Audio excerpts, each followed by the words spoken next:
So, the legacy of polygamy in mainstream Mormonism is huge on both like the way I think popular culture views them and the way like Mormonism informs itself. I remember as a kid growing up, the first time another kid in school came up to me and goes, "How many moms do you have?" And I was like, "What?"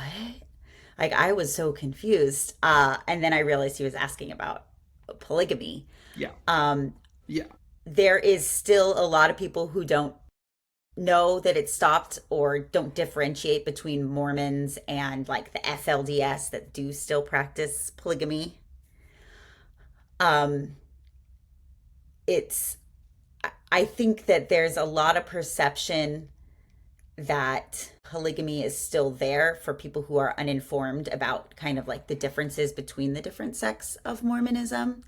And that's not something, that's not uncommon, which is also kind of one of the reasons why they're trying to drop the nickname Mormonism to no avail. The other interesting thing about polygamy is that polygamy is still very much alive and well doctrinally in Mormonism.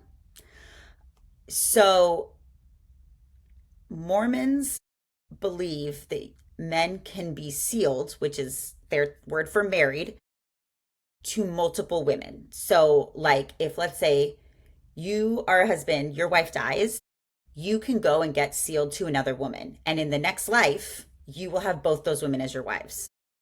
Women, however, cannot do that. So if I am married and my husband dies, I cannot be sealed to another man.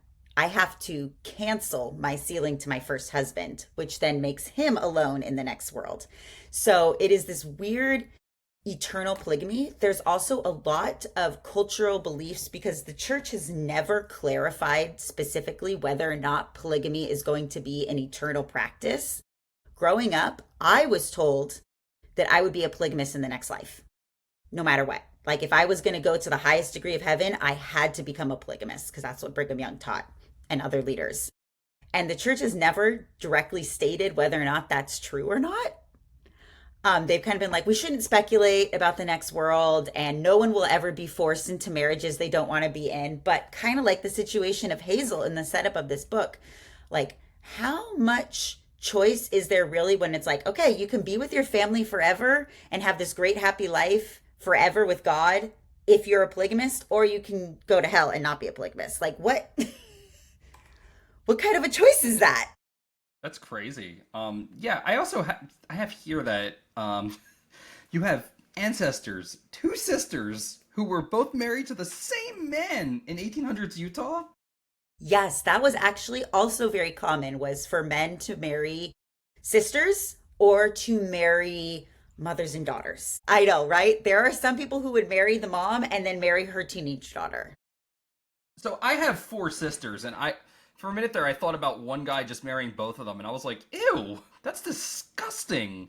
Marrying mothers, that's like guinea pig stuff. Like, like, It's it is totally wild. I think there was some belief that if you marry sisters, they're already used to sharing everything. They're already used to living together and being together, so therefore it'll be easier for them to become polygamists. And yes, so my third great grandfather married Mary in 1872. And then in 1875, he married Sarah, who was the biological sister.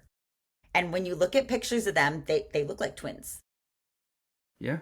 I mean, they were sisters, right? They were Yeah. probably 2 or 3 years apart at most, right? Yep. That was actually very typical. And Okay. a lot of people don't realize that. Well, that's what happens when you commodify people, Things like that happen. I'm sorry, that's kind of shattering.